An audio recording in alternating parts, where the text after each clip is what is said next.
Bang, munduran Ya, dulu. Maaf ya, Bang. Maaf ya, Bang. Nah, jadi kalau bikin lagu itu udah emang kerjaan. Jadi pekerjaan itu sebenarnya bikin lagu. Iya. Ya. Di apa namanya sendiri atau memang udah sama mereka berlima Kalau gitu? bikin lagu harus sendiri. Sendiri. Kadang-kadang sama seorang wanita. Oh, nggak perlu kita gali lebih dalam. Oh, usah digali. Nggak usah. Nggak usah. Dan ini judul lagunya ada Cengkerung, ada ke Tanah Jawa, ada Tabis ini, kemudian ada Preman Berdasi, ada Laki Buaya. Ini sebenarnya apa yang ingin disampaikan? Memang berkaitan dengan profesi sebagai pengacara karena teman-temannya atau jangan-jangan pengalaman pribadi? Jadi sebagian besar lagu yang saya ciptakan itu adalah pengalaman pribadi, pengalaman melihat lingkungan, pengalaman melihat pekerjaan di dunia pengacara, dan pengalaman cinta. Nah, lagu yang saya ciptakan ada kurang lebih 300-an lagu, hampir separuhnya adalah tentang cinta. Artinya ada 150 cinta yang saya punya. Waduh. Tapi ini bikin lagu kemudian aransemen dan lain-lainnya dibantu sama Arya dan Ya, teman-teman. contohnya begini, saya ciptakan lagu syair dengan nadanya secara original. Kemudian untuk aransemennya saya serahkan kepada Pak Arya Setiadi ya. Arya ini teman lama di musik tahun 2000-an di Cik Musik ya. Cik Musik dan Indonesia Musik Institute. Ya, dia adalah pimpinan bass juga. Ada klub bass ke Indonesia, salah satu pimpinannya adalah Pak Arya. Dan Pak Arya ini adalah bapak yang di God Bless, basis God Bless, basis Voodoo dan God Bless. Jadi dan di Lupa Project. Nah, ya jadi ini adalah pemain-pemain musisi senior sebenarnya, termasuk Bang Sandi juga yang juga adalah senior. Dan kita udah kenal semua musisi ini, sudah saling kenal. Sejak 2022 tahun yang lalu kita udah saling kenal ya, dengan banyak musisi. Semua lagu saya bikin sendiri. Jujur, pada saat saya pertama kali ngedenger, berasa fresh ya. Saya flashback lagi almarhum Frankie Sahila tua. Kangen dengan, karena sekarang udah nggak ada lagi penyanyi kayak gitu, udah nggak ada lagi. Oh, ada. Siapa? Saya. Oh. Ya makanya hari ini lu ada di sini. Iya. Nah, lu ngefans sama beliau atau gimana sih? Bukan. Jadi dulu ada cerita waktu saya kuliah di Fakultas Psikologi Universitas Indonesia. Tahun 94 itu Bung Frankie sama istrinya suka datang ke fakultas, suka nyanyi. Di sela-sela nyanyi itu kita nongkrong dengan dia. Jadi Bung Frankie itu kan suka ngajarin vokal dalam dengan karakter vokal yang dia punya. Aku disuruh nyontek sama dia. Nih, ajarin nih gini, vokal atas, kiri, kanan, belakang, begini warna suaranya. Kalau warna suara seperti ini harus bagaimana? Jadi kita ngikutin apa yang diperintahkan oleh Bung Frankie pada tahun itu. Bang Alif, ini kan musik Indonesia sekarang sudah berubah, semua berubah. Kita semua serba elektronik dan lain-lain. Nah, ini kan semua positif dan negatif sebenarnya. Ada kemudahan yang terjadi, tapi akhirnya bikin kita bingung mau ke arah mana nih musik kita. Dan karena kan nggak bisa kita ikut-ikutan kan gitu loh. Mungkin Bang Arya mungkin sebagai arrangernya bisa cerita ini yang arrange Arya kan? Coba bisa cerita nggak Arya? Sebentar, saya cerita dulu sebentar ya, baru saya kasih ya. Oke. Jangankan musik berubah, bini kita aja berubah kok. Kemarin dulu cantik, sekarang kita udah bingung juga nih beda bagaimana. Itu jangankan musiknya, bini sendiri bisa berubah. Oh gitu ya? Ini aja dia lagi marah-marah nih mungkin. Tapi bininya ini orang yang sama apa enggak? Ya itu dia. Berubah dia kan orang yang berubah. Arya, ya lo memang Arya Setiadi, lo berteman lama dengan Kang Alif, ya. Ini apa namanya jadi suatu hambatan kah atau malah jadi bikin lo nyaman banget buat mengarrange lagu-lagu yang dikompos oleh Bang? Ya waktu itu ya sama kita kan berdua kenal Pak Olip. Panggilan Pak Olip ini pertama kali aku kenal. Waktu itu aku ikut Mas Imam Fatur almarhum. Pak Olip bagus. Karena dia kepala sekolah kita. Kepala sekolah kita juga. Jadi dari pertama di audisi sama Pak Olip sampai sekarang Pak. Walaupun ada beberapa yang manggil Bang. Ya. Kita manggil Mas ya. Tapi panggilan Pak ini kayak panggilan sayang lah. Orang nanya soal kok lu panggil vokalis lu Pak sih? Jadi aku selalu jelasinnya kayak gini. Kenapa panggilan Pak? Karena dulu kepala sekolah ini pertama kali sampai sekarang ya udah jadi kayak panggilan akrab aja. Pak itu kayaknya lebih asik aja. Tapi dalam satu band aneh ya manggil vokalisnya. Aneh, enggak ada. Aku manggil mau nggak manggil vokalis gue Pak Yuki. Dipikir Pak itu Pak, ini kan nggak ada kan? Mungkin sering-sering badung bareng, kalau badung bareng nama. Ya itu kayak jadi ciri khas aja, Iya. jadi ciri khas. Nah soal aransemen, emang betul semua lagu Pak Olive yang bikin dan emang kesemuanya emang berdasarkan real story. Iya, apa yang dia lihat, apa yang dia rasakan, alamin, dia tulis. Di translate ke sebuah lagu. Ya. Nah dari sebuah lagu itu, dari semua lagu itu aransemennya emang aku nggak sendirian banget. Karena setiap kayak aku harus approve ke Pak Olive, misalkan lagu Cengkeroweng, ya yang banyak orang salah ucap, Cengkeroweng ya. Cengkerung apa cengkeroweng? Cengkeroweng. Tulisannya apa? Cengkerung. Cengkeroweng. Iya benar. Cengkeroweng. Artinya apa Mal? Begini, cengkeroweng ketimbun balik itu kalau kita waktu kecil aja begitu. Oh iya. Mainan cengkerowengan tuh kan. Oh itu. Cap cip cup, ayo. Cap cip kalau gue cengkeroweng bahasa mana? Ya bahasa Jawa.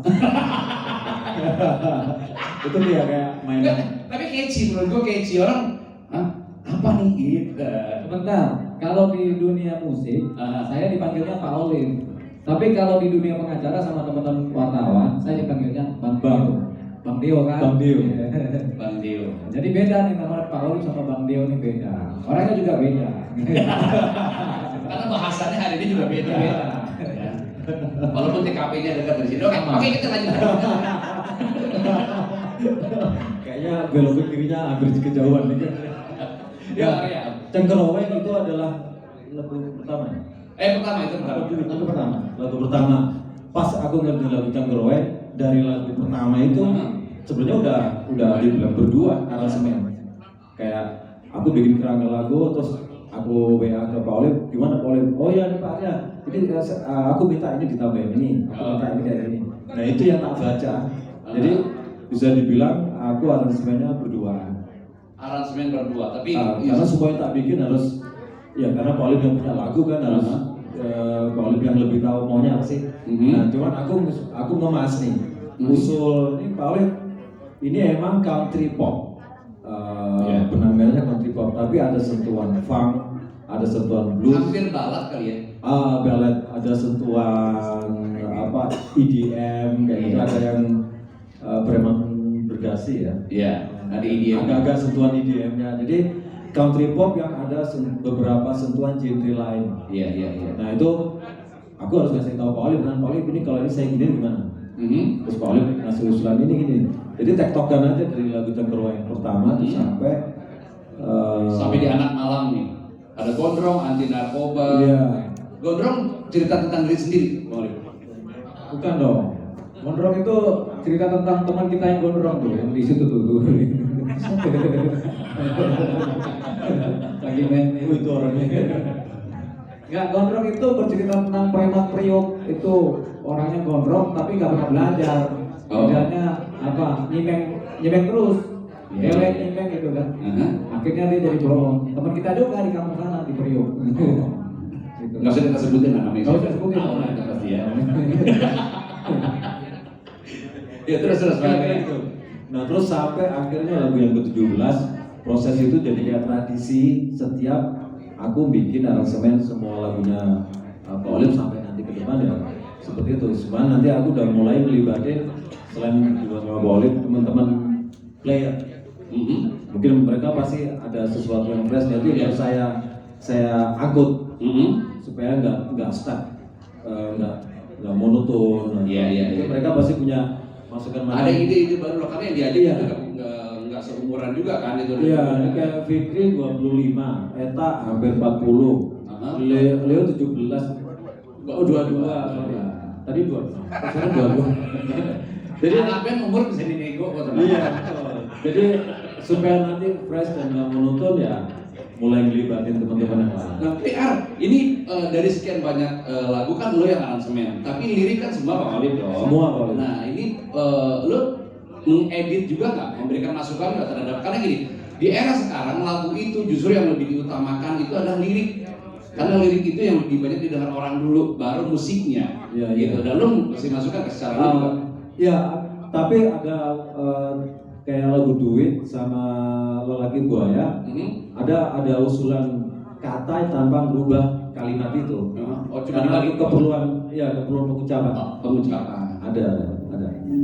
Tapi Bang Olip mau Ada dirubah juga, tapi kan kebetulan aku digini nih, ya. Gak gitu. Lu rubah gue tuntut. Tapi pas enaknya sama Paulit kan kalau aku merubah, aku ada depan dicoba langsung. Cari enak yang enak mana nih? Karena kan nanti urusannya Paulit, tugasnya Paulit nyanyiin. Enak nggak ini kalau kalimatnya katanya ini atau kata-katanya ini atau kata-katanya ini?